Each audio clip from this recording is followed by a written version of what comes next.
dedicated to each and every one of you who appreciate a great glass of wine. You know what I mean? It's Monday. Let's raise a glass to the beginning of another week. It's time to unscrew, uncork, or saber a bottle. And let's begin exploring the wine glass. Welcome back to downtown Paso Robles. Today I am sitting down with Glenna Thompson, the one-person band behind Symbiosis Wine, located on 12th between Spring and Vine Streets. In case the name didn't give her origin story away, Glenna came from the science world and decided to pursue her passion in wine. As one of the OG of downtown Paso, she has insight into how the wine industry and downtown has changed over the years. Enjoy the conversation and be sure to check her out the next time you're in Paso. While you're listening, it would be greatly appreciated if you could take 1 minute to subscribe, rate, and review. It takes only a few seconds of your time, but means so much to the show. Also, please be sure to check the box for automatic downloads so that the new episodes of Exploring the Wine Glass show up in your next up feed. The next best way to support Exploring the Wine Glass is to tell your friends. If you enjoy the podcast, your wine-loving friends will too. Follow me on all the socials, and finally, don't forget to head to the website exploringthewineglass.com to read the blog, sign up for the newsletter, and keep up with all happenings. Slancha! Oh yeah. Hey everybody, I'm Lori Budd, a UC Davis winemaking program, Spanish wine scholar, sommelier service, champagne and Côte d'Aron specialist, and a WSET Level 2 graduate. You can find Exploring the Wine Glass on all the socials, as well as your favorite podcast catchers. If you haven't subscribed yet, now's the perfect time to swipe, subscribe, rate, and review. Stay in the know about all things wine by visiting my website, exploringthewineglass.com. I promise I'll never tell you what to drink, but I'll always share what's in my glass. Banana, daiquiri, sweet Merlot. Hey everybody, welcome to another episode of Allure of the Poor, sponsored by Dracaena Wines. I am back in downtown Paso, and we are talking to another winery in the downtown wine district, Symbiosis Wine, and I have Glenna Thompson here, one woman extraordinaire. So welcome, Glenna. Hi, Lori. Really good to see you today. Good to see you. So we are sitting in your tasting room, which is actually kind of a unique situation for the downtown wineries, is that you also have the barrels here, the working winery behind you, where I think you might be the only one in downtown that does that. I am definitely the only one. And I make the wine here, and it's just me doing everything, cleaning the bathroom, doing the bookkeeping, making the wine. Actually, maybe more like not cleaning the bathroom, but anyway. And how long have you been in downtown? Almost 9 years now in this spot. This is my first tasting room. Before this, I made wine for about 10 years as kind of a vagabond in other people's wineries, and learned all kinds of things like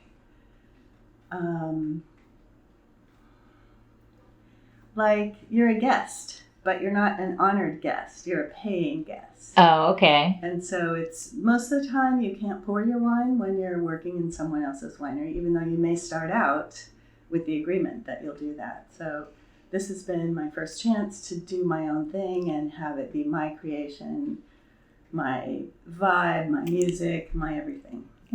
And how did you find this spot? Which, before you tell us how you found the spot, why don't you tell everybody where the spot is? All right. I'm at 612 12th Street, next door to Il Cortile downtown. So just barely off the park, but on the side where most people don't go.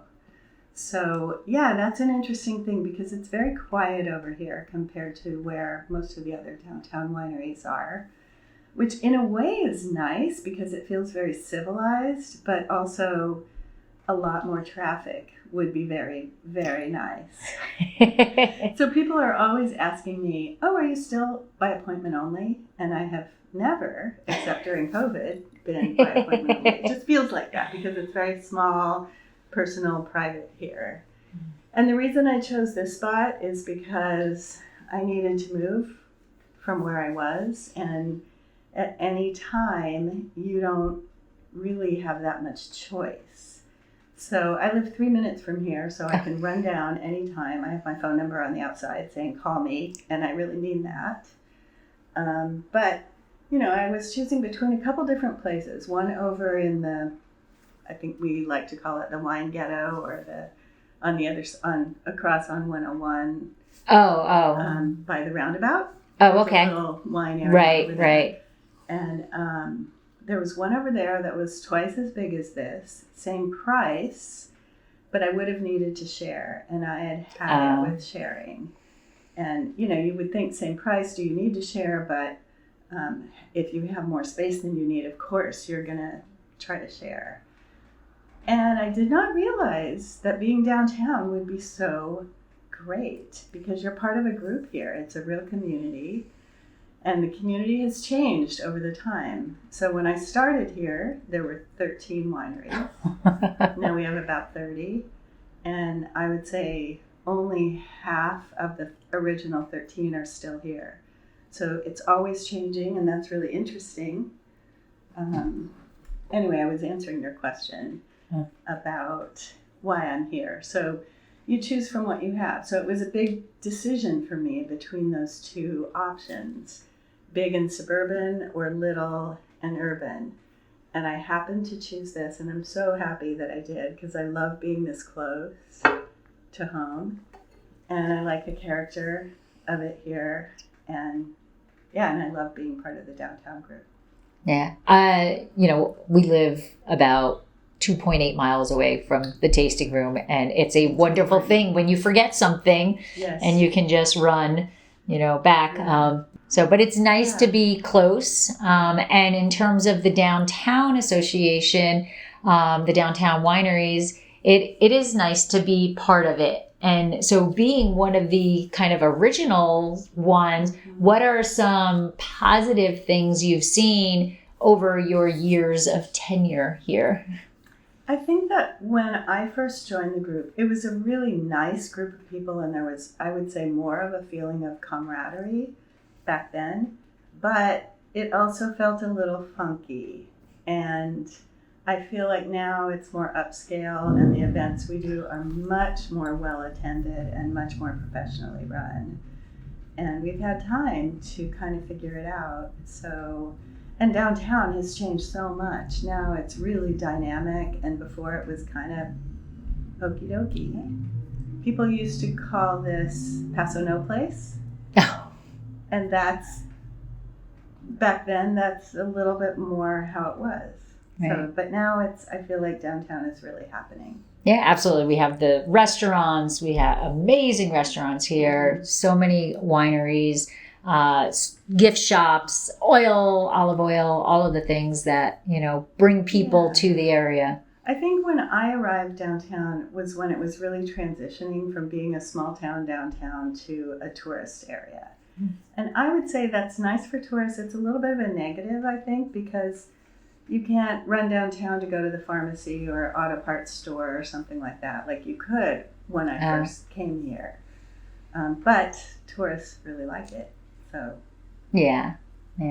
So when you first started making wine, when you were a guest somewhere, what did you start off with, and what brought you to that wine world? What's the origin story?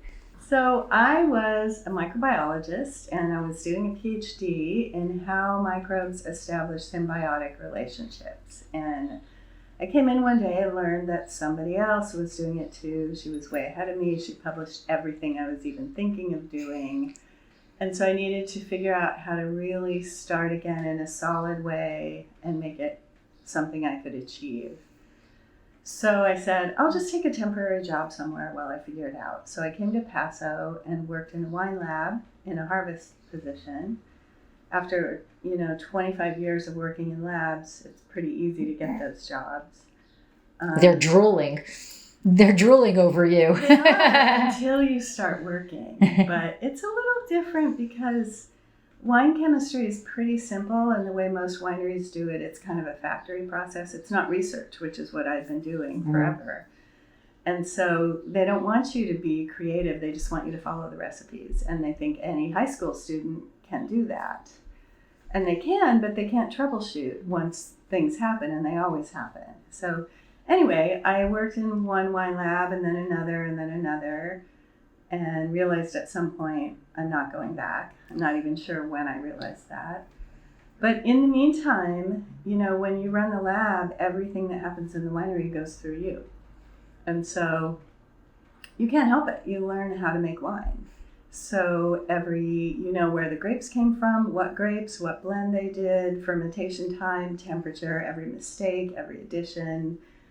And of course, you're going to go, well, what if they had done this? Or why don't they do that? So I worked at one place where the winemakers were really encouraging and really excited about having new people do things. So I started with Grenache and Tempranillo and Petit Syrah because those were three of my favorites. Okay.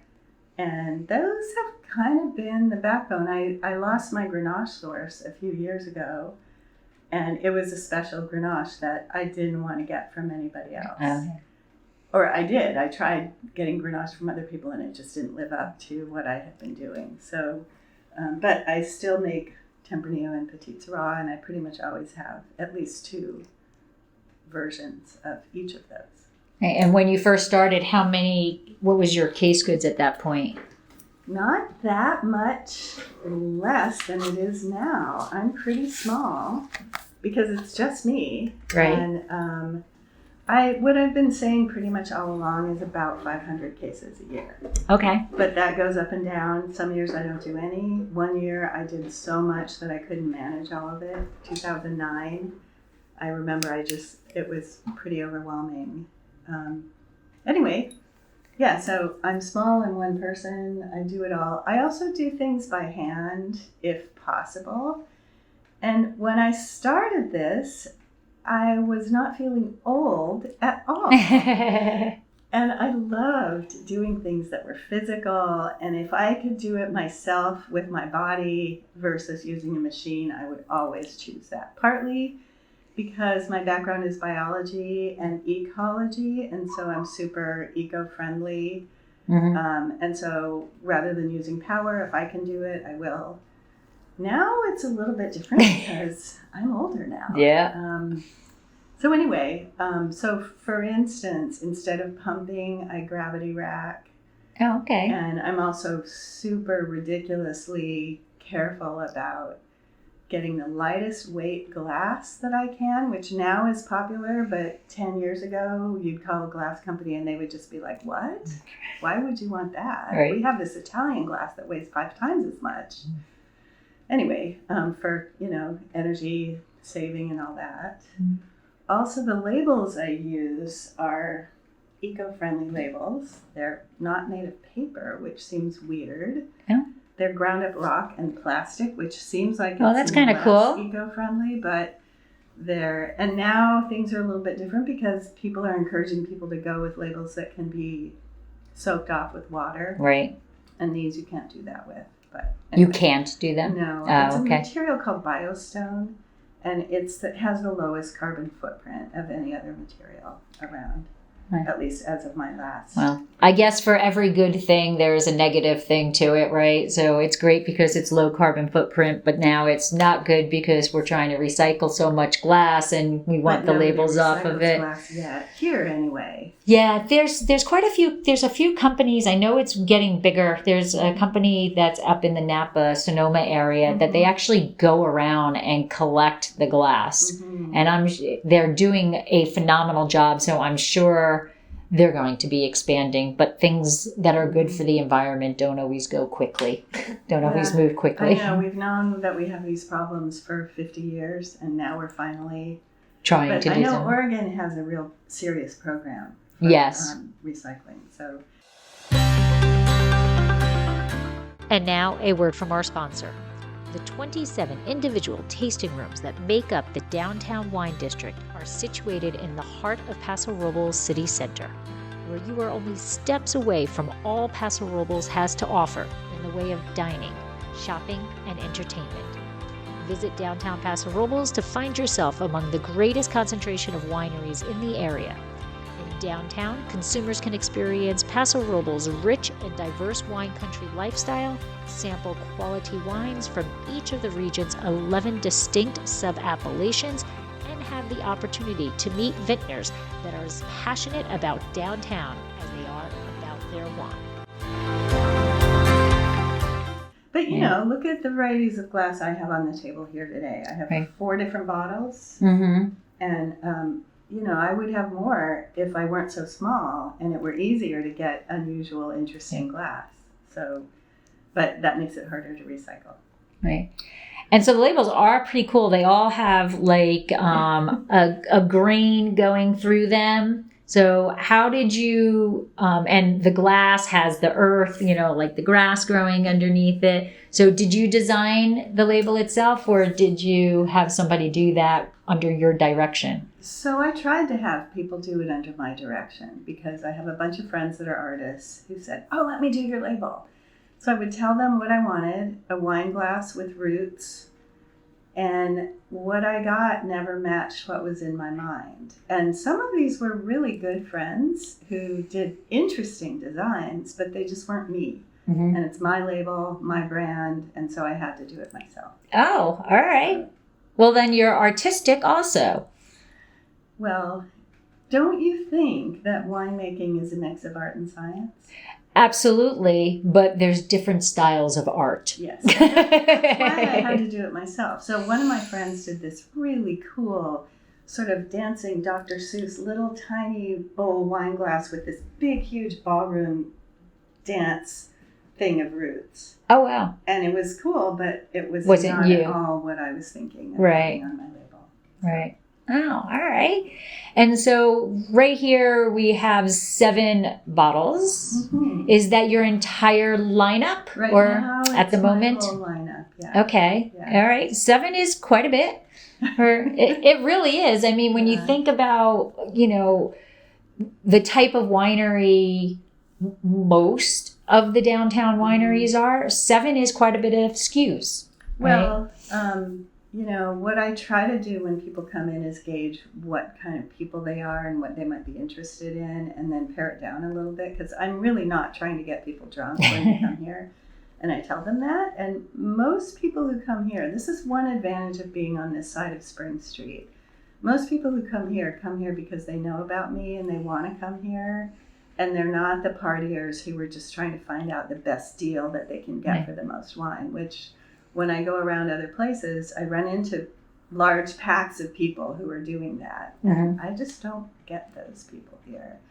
I did for the first few years, and I didn't know that I didn't like it until I stopped getting it. Oh, okay. And You're like, oh, wait, this is better. Yeah, I mean, I really like being able to do one-on-one and educate people about wine and grapes and winemaking, and they can ask me anything they want. And you know, rarely do I have more than 2 groups. And even that is hard for me to manage. Yeah. I get it. I get it. Tasting room too. Yes. Yeah. Yes. Yeah, it is very, very difficult to try to give everybody one-on-one attention when one person or one group takes more of your time than, And also, I mean, the bottom line is we are here to sell wine. And when you're too distracted with too many people saying too many things, you can't really stay on top of that. Yeah. So, and I think especially as a small producer, I need to do that. I'm really not here just to pour wine for people and have fun. I'm here to pay my rent. Right, right. So you said that you started with the Grenache and the Tempranillo. You've got 2 vintages, two Tempranillos. Yeah. Okay. So 2 dramatically different wines as well. So I have 2 Tempranillos, 2016 and 2017, from 2 different vineyards. And they're dramatically different, partly because of the vineyards and also partly because of the treatment that I gave them. Okay. So the first one is what I always call my Thanksgiving wine, because it's kind of light and bright and festive for a Tempranillo. And I call this a feminine version. Oh, okay. The other one is masculine, smack you in the face and knock you over. And again, that's due to partly the different vineyards that they come from, This first one, the 2016, the Thanksgiving wine, comes from the El Pomar area. Okay. So right at the end of the Templeton Gap, where you get a little bit of a marine influence. And I think the grapes just haven't quite had the hard life that a lot of other grapes in Paso have. So many winemakers like to say that the grapes should struggle a little. And I think the Paso style that put Paso on the map really is this big, bold, fruity, high alcohol. And those grapes generally have struggled. But it's not the only way to make wine. And I really like to be open to different kinds of things. So that's why I'm very happy that I am able to still have these two Tempranillos. They don't need to be done side by side because they're so different. Okay. And now, did you have different contracts in 16 and 17? Why the different vineyards, or do you have two vineyards all the time? I typically don't have contracts. Okay. So when I first started this, you didn't need contracts. You just called somebody up and said, can I get some grapes? And it's a different world now. Mm-hmm. We're being asked in March to sign contracts for harvest. And these 2 years were about where that transition was happening. Oh, okay. So I had never used either of these vineyards before for Tempranillo. And the light, bright, feminine one, this was the only year that I made Tempranillo from that vineyard. Because the next year, in 2017, I got it from a guy I've been buying other grapes from for years. And I don't know why I never thought of getting Tempranillo from him before, but I just didn't. So I love to explore the different areas that we have in Paso and see how different they all are. Oh, they are very different. They're ridiculously different. They are very, very different. I'm also noticing that you have, very old vintages that you're doing now. Is this... Well, I don't consider them old, except for the Nebbiolo, which actually, this is really young for a Nebbiolo. So this is 2015, so it's 9 years old. But in the world of Nebbiolo, 15 to 30 years is the appropriate window. So, I am definitely a believer in aging wine. And I've even come around to thinking that aging white wines is a good idea. And that is because, one of my, I might be going too far afield right now. One of my signature grapes has been Torontes, which I've been doing for quite a few years. And where are you getting that from? Lodi. Oh, okay. So there's a guy up in Lodi named Ron Silva who has a vineyard called Silva Spoons. And he's the god of interesting grapes. And he happens to be in Lodi. People look at the label and they're like, oh, Lodi, hot weather, these grapes, those grapes. And I'm like, no, Ron Silva. He's just a guy who loves to grow weird stuff. And I think we don't realize how much you can grow where. And we have these ideas that this specific area is perfect for this grape. Mm-hmm. But this specific area is perfect for this grape if you want to make this style and do it this way. But I think we can do a lot more than we realize. So anyway, Torontes was a signature grape of mine for years, and I sold out of my 2016, and I was very disappointed because it was a great wine. And then a few years later, 5 years later, I happened to run across 3 cases of it that had been There's always that, right? And I was so upset because I was like, oh, it's going to be ruined. It's 6 years old. You can't do that with white wines. But I opened it and it was gorgeous. It was honeysuckle, deep, delicious, and it sold like that. A nice, pleasant surprise. Yeah, so that really opened my eyes to the idea of aging white wines. And now I don't freak out if I still have white wines a few years later. Right. I think it's more, there's things that Americans have issues with that is not so true in the old world wineries or even world wines, or even actually like the new world, like New Zealand or Australia, whatever. I mean, if you think about the foray of screw caps right? America was like the last country to say, well, maybe not. Well, Bordeaux doesn't really do it, but really, screw caps, and they've come a long way where it is okay to put screw caps onto your red wines. I mean, there's some majorly expensive wines out of New Zealand and things that are screw cap, and they're not going to be doing that if it's not a solid way to do it. But the perception is cork, for red and things that you're going to age. So how do you feel? Would you ever put, since you are pouring 16s and 17s, in 2024, would you contemplate putting screw caps on your reds? I don't think so, because I do still feel that corks are right for red wines.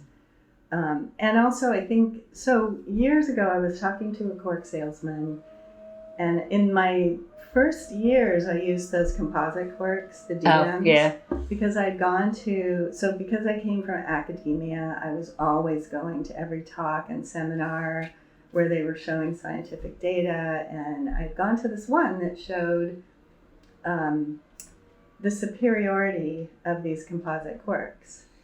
And so it convinced me that they're cleaner, and so I used those for my first few years. And then I was talking to a cork salesman one night at a bar, interesting, and he said, we got scared when screw caps started to really take hold.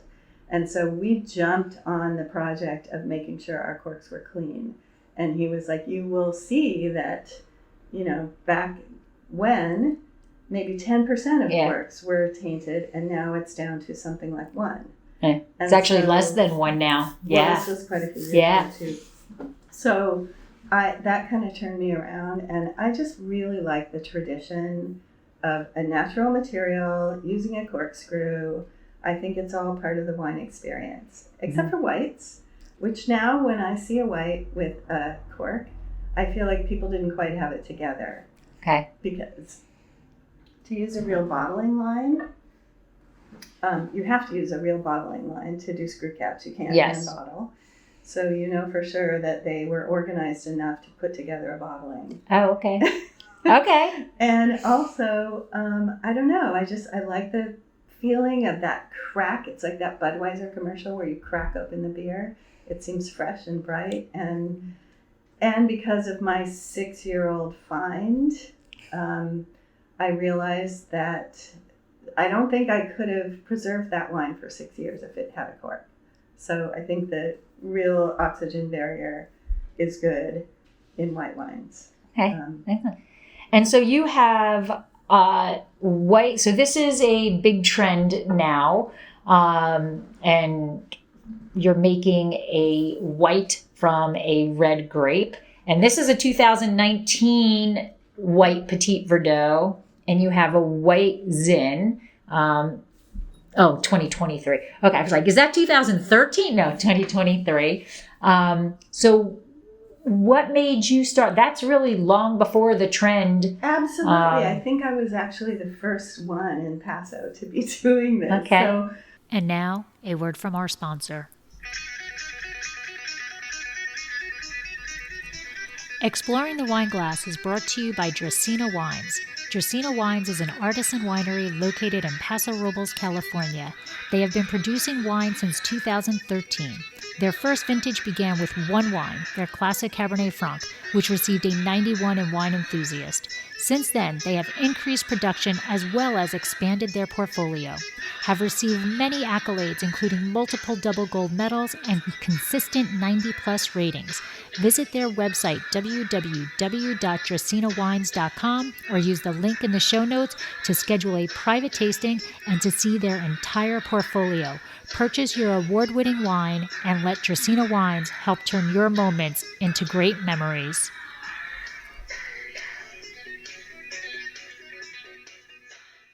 So I really wanted to make a white Zin because I wanted to prove that white Zin didn't have to be our grandmother's white Zin.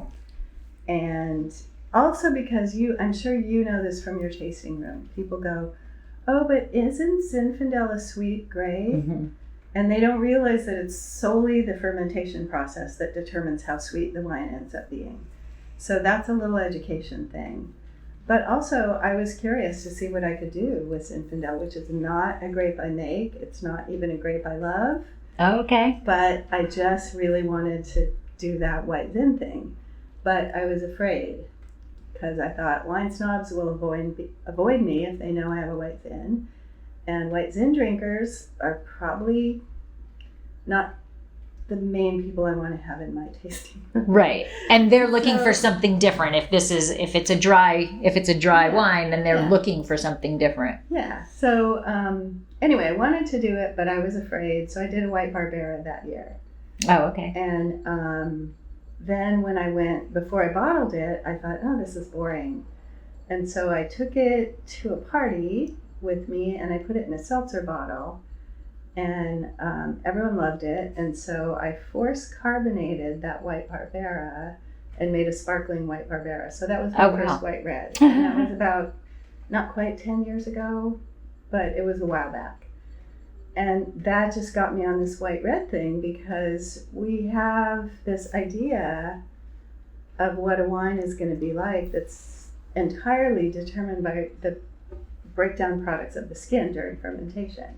But you have a whole different wine inside that grape. Right. So it got me to do all these other things. So I started, the one that you have in your hand is a white Petit Verdot. Which blows my mind because what I love is, first of all, it's difficult to find a Petit Verdot when by itself as a red. Yeah. As a red, it's difficult to find a Petit Verdot.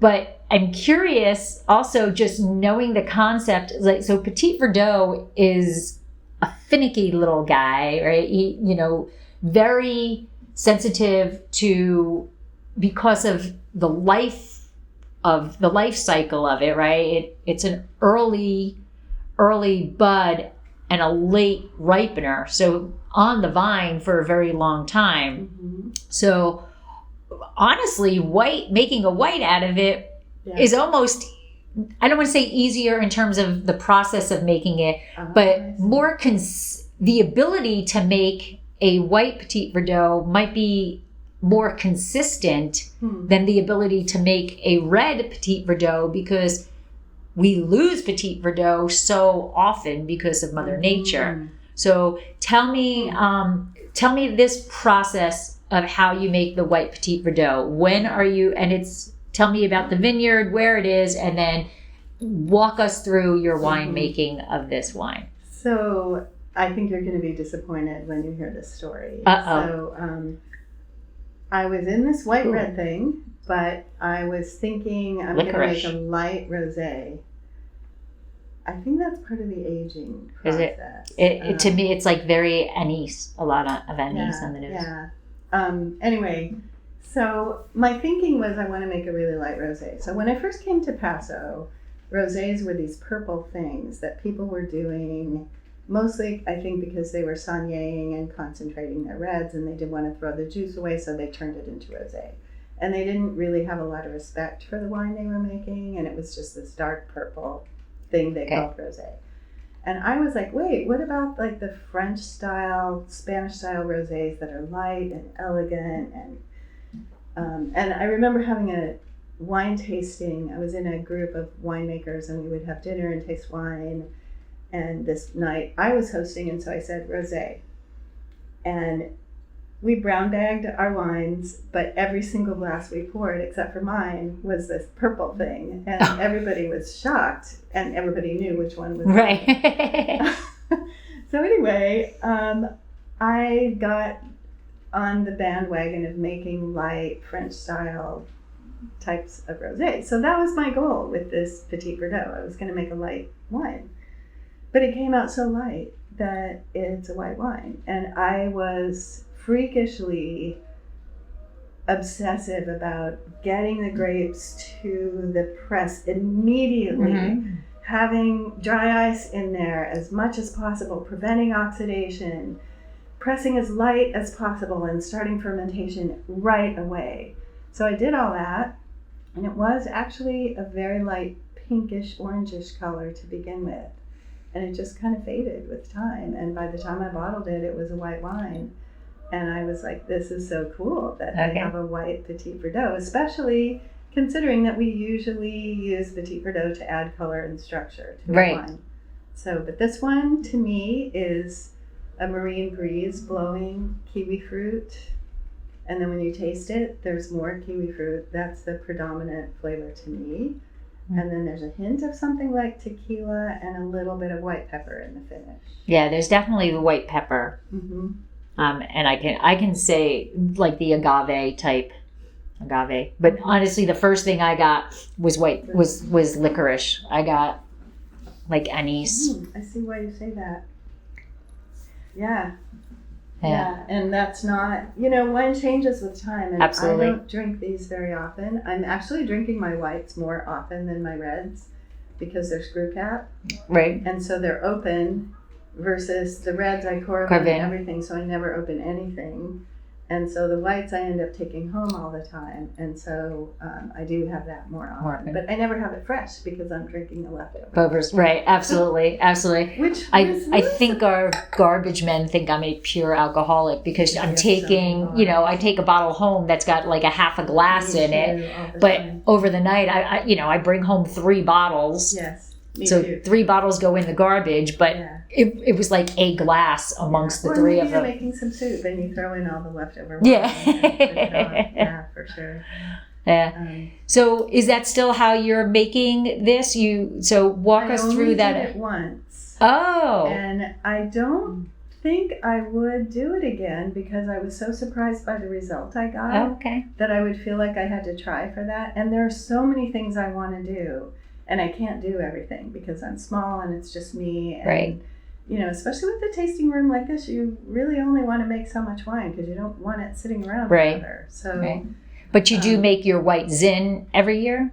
No, that's a new one for me too. So okay. The white. So you gave up on the white Petit Verdot? No, I just have switched. I've done a different white grape, a different red white every year. Oh, and so, okay. And because you get opportunities, and I have a small capacity, so I can't do 3 every year. Right. And so, for instance, the Cinsault, which would be the next in the tasting. Oh, okay.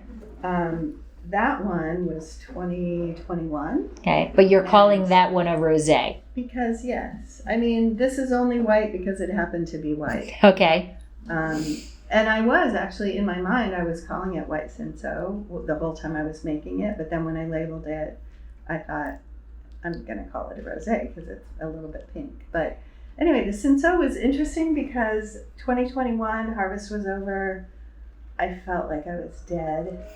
And I'm sitting here at my desk going, I'm never making wine again. And this guy walked in my door and said, hey, I have a new vineyard. It's organic, and I have Cinsault and Picpoul and Tannat. And I was wow. Get out of here. Yeah. I want to do all those, and I can't. And so that year I got the Cinsault. Okay. And I love that wine. It's my favorite. What vineyard is it? It's called Moonshadow, and as I said, it's organic, which is totally rare. You can dump in there if you want to. And he was an olive grower, and he decided to move to Paso. Okay. And buy land and plant a vineyard. And I think he may grow olives here also, but he's very committed to the whole organic thing. So. Okay. And where? Oh, they're over near J-Lore off Airport Road, so Estrella. Oh, okay. And this wine is very beeswax and white chocolate in the nose. Okay. I love Cinsault. I love those grapes that people are like, what? What is that? You know? Yeah.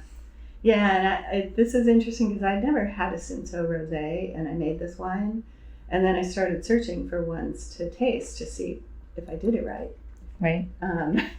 So Thatcher and Topless both make a Cinsault rosé, and I was so happy that I like all of those wines. But one thing I was going to say earlier when we were talking about aging white wines and styles of wine. So both of these wines that you're trying are very round and soft. They're not high in acid. Right.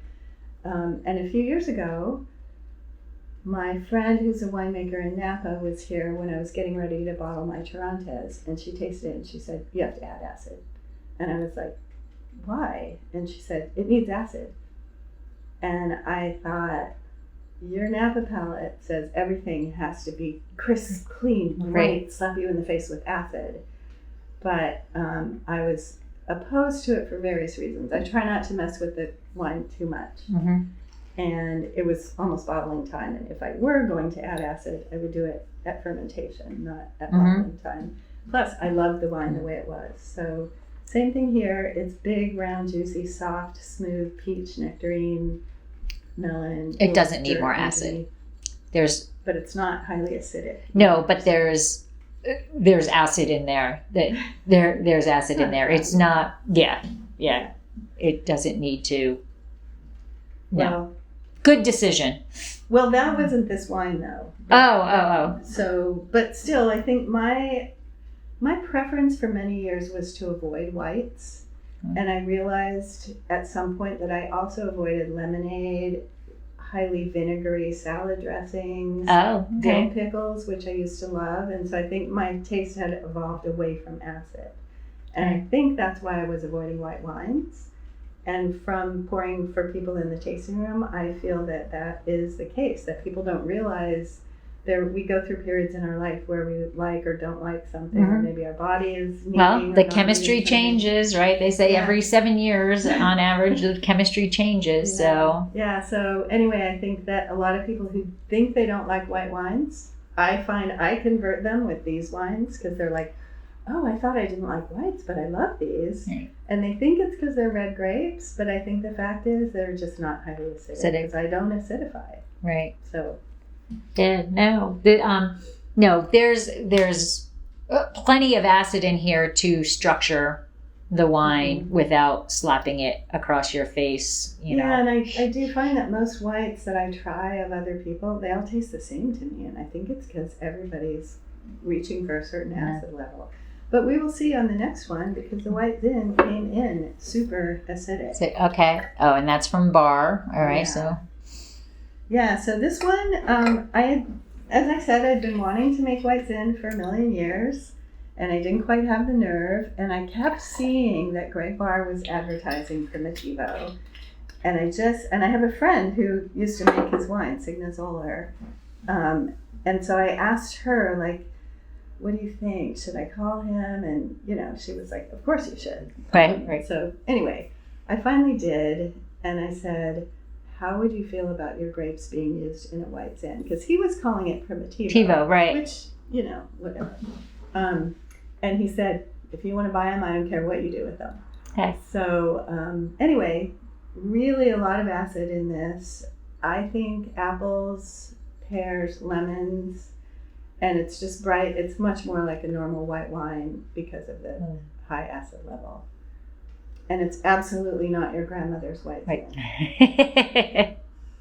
You don't want to call it White Prim. I got so much advice about not calling it White Zin, but I wanted to pay homage to that gateway drug that brought so many people into wine who now are serious wine drinkers. I mean, we all started somewhere, and it's fun for people to say, "Well, actually, on our first date, we had White Zin," and now they're searching for real wine. So. Yeah, I tell the White Zin story, and our rosé is Grenache, so has nothing to do with it. But a lot of people come in saying, "I don't want to do rosé. I don't like rosé," and I always ask them, "Well, why don't you like rosé?" And they're like, "Oh, it's just too sweet. It's just," I said, "Well, we have 0 residual sugar. Mm-hmm. It's a completely dry wine." And then that's where I tell the story of how White Zin was a marketing. Mm-hmm. It was a marketing ploy because of the stuck fermentation. That's what I tell too, and I don't know that it's true. It absolutely is true. Oh, yeah. But one thing someone told me, which I didn't realize, maybe you already knew this, or maybe it's not true, but at the time that White Zin happened by accident and became marketed and was wildly successful, apparently Zinfandel wasn't doing very well, And everybody across the state was on the verge of ripping out their Zin until White Zin happened. And so it actually saved Zinfandel. Yeah. I don't know. I had heard that, I didn't hear the ripping out part, but it makes sense of that. What I had heard was that it was bringing Zin back into production because now they were, I mean, it was never really, it didn't bring it back into a prestigious level. So it wasn't a high value. No, but it was a high production. Yes. Yeah. So anyway, I think it's really fun. So we're here in your tasting room. It is very quaint. Lots of pretty art, and on the wall, I absolutely love all the scientific, nice little images. Are you? Did you take those photos? No, I didn't. Okay. So I searched for examples of symbiosis. Right. Which, you know what? For the people who are listening, we need to turn the card around and backtrack to the very beginning. And what is symbiosis? Right. So symbiosis is an actual scientific term with a very specific meaning. But I think we all use it in our lives. So a marriage can be a symbiosis. Two people making a new life together that now is a different life than they either had. So technically, two or more organisms living together, creating a new thing that is greater than the sum of the parts. So once you have a true symbiosis, you can't separate them anymore. So lichens are a good example of that. Lichens. I love lichens. Yeah, I used to have a big bunch of lace lichen in my tasting room. Really? People would go, "What's with the Spanish moss?" And I'd be like, "Oh. That's a symbiosis." Anyway, symbiosis was what I was studying. And when I realized I needed to come up with a name for my brand, I thought, oh my God, flying donkey, jumping cat, spinning turtle. Everybody has these animal names doing something. I cannot do that. So one day I woke up and went, duh, what did you spend all those years of your life doing? So I decided I was going to be Symbiosis. And all my science friends said, it's too nerdy. Nobody will be able to pronounce it. Nobody knows what it is. Not being able to pronounce it can be a benefit also. It's another question they ask. Yeah, I know. We put the phonetic on the back of our label. Even the spelling of yours is difficult. But yeah, I remember talking to you about this early on. Yeah, so anyway, symbiosis, I feel, has great connotations when it comes to wine. Wine and people, wine and food, sun and earth, all these things are sort of intuitive, symbiotic. Art and science. Yes, exactly. But in real life, it's actually a thing that if you talk to a symbiosis scientist, they don't like it when you liken it to things like food and wine, because it's a real thing. Right. Also, symbiosis is on the gradient with things like parasitism. Mm-hmm. So do you remember that movie that came out? I forget actually what it was called. I feel like it was Parasite, but it's not. That's a Korean film. But anyway, there was a horror film that came out that had some sort of symbiotic parasitism relationship. And people that I knew were calling me and saying, you have to change your name. This is not a good thing. Oh. But that was temporary. Well, you didn't name it parasitism. No. Which is just a type of symbiotic relationship, right? Exactly. That would be weird if you named your winery Parasitism. Yeah, and I don't have that kind of sense of humor. Although I kind of wish I did sometimes. Yeah. I mean, there's loads of relationships like that. I mean, I you can even talk about like poison ivy, right? Or ivy that wraps around the tree, and that's a symbiotic relationship. The shark and the remora is a symbiotic relationship. I can go down there, so but you got images there. Is a great example. We would not be alive without our gut bacteria. Yeah. So even though it's not a true symbiosis in the sense that the two are inseparable, because you could culture those bacteria and we do kill our gut bacteria from time to time with antibiotics. But anyway, Right. they do make us healthy. So. And the bracket fungus, I love it. I love it. Yeah. See? Actually, the coolest one is that little squid. The squid is a light organ that harbors bioluminescent bacteria, and the bacteria glow to match the ambient light level. And so when it swims along, it casts a shadow, and the prey look up, but they don't see it, and so they become prey items. So it's a competitive mechanism, and it's a three-way because it's the environment, the bacteria, and the squid, without any words or actual communication. That's what I think of it. See, science is awesome. It is. It's how we are here. Yes, absolutely. Absolutely. So we talked about everything that's here. Your Nebbiolo, that is like, I envision, or I see the Nebbiolo as kind of your, not that any winemaker has a favorite child, but Nebbiolo seems pretty near and dear to your heart. It's been an interesting one because it had to earn my love. I thought Nebbiolo would be really cool to make, so I made it in 2015. And then I hated it. And when I moved to this space, I hadn't bottled it yet. And it was in a tank, and I just shoved it to the back and ignored it. And then I tasted it. And I was like, oh my God, this has really started to come around. And that was really when I started to learn about Nebbiolo. And when I learned that it has such an incredible aging window. Mm-hmm. And it's because it's so tannic and so acidic. And that is also why it's difficult. And I think it's also probably why not very many people make it, because it's not drinkable for a long time. Right. So if you use that old business model, where you want to, or the new business model where you want to turn it over as fast as you can, you would be stupid to make Nebbiolo. Unless you can talk people into buying it when it's not. And aging it for you. Yeah, and I have problems with that. I think I also have problems with everybody saying, oh, I made this wine so it's ready to drink, because you cannot do that. You can do a little bit to pre-age it, but really wine just needs time, period. And I know there are a lot of people who prefer young wines now, and they've been sort of convinced by marketing that young wines are better because they're fresher. But I think if those people end up accidentally hanging on to some of their wines, they're going to realize that aging exists for a reason. Yeah. Yeah, so. Absolutely. Absolutely. Well, so one more time, you are located where?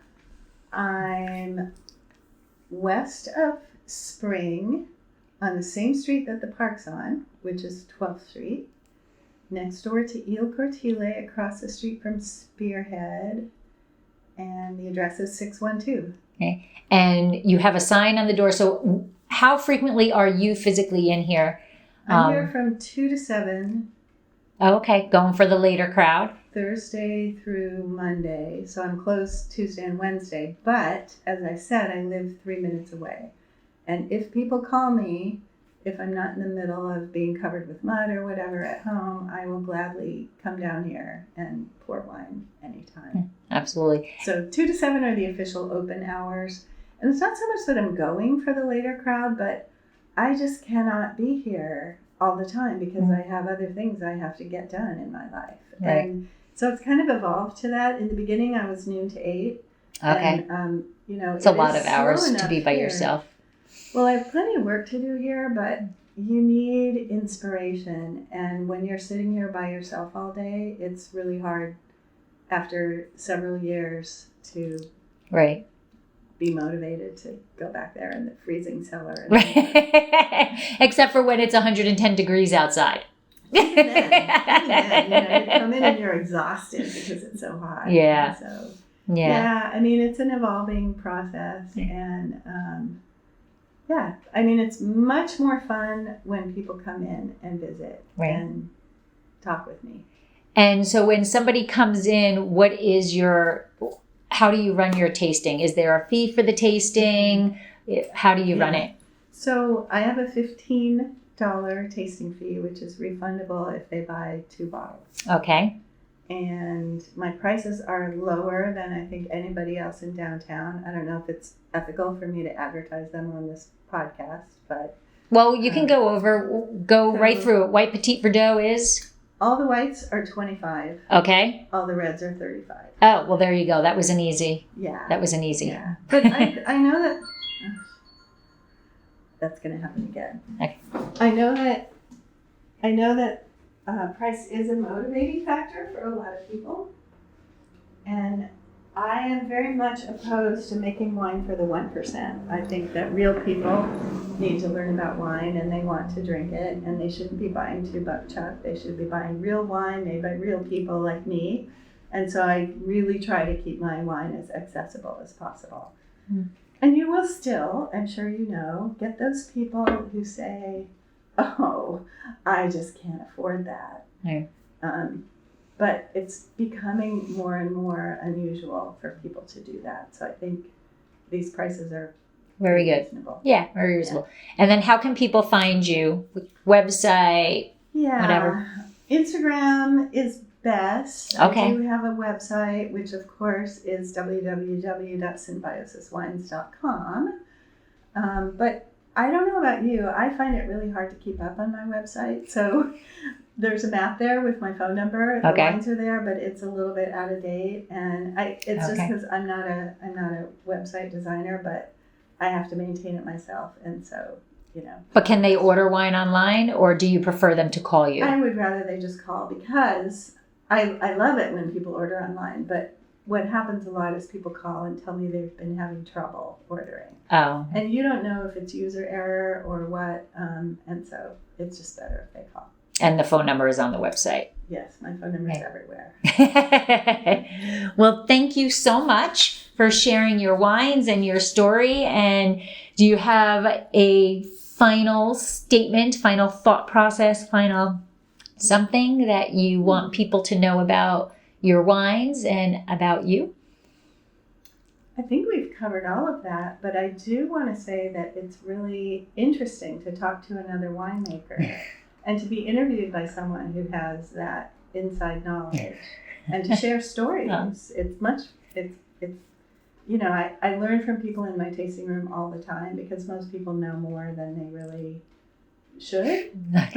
More than they think they do too. Yeah, for sure. Yeah. So anyway, but clearly somebody else who makes wine and runs a tasting room has a similar perspective.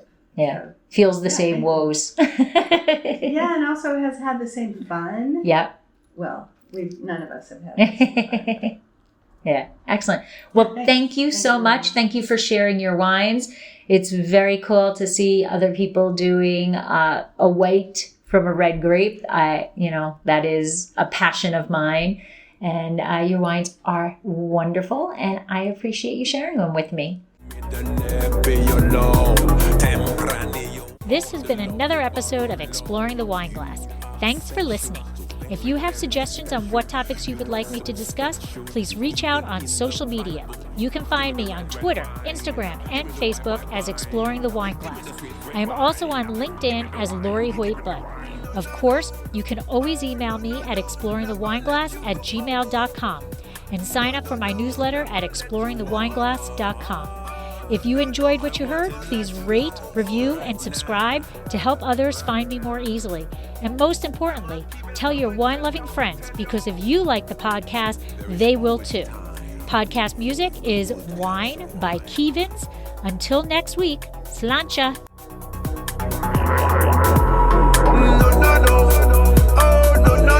Never let you go. No, never let you go. I want a nice glass right now.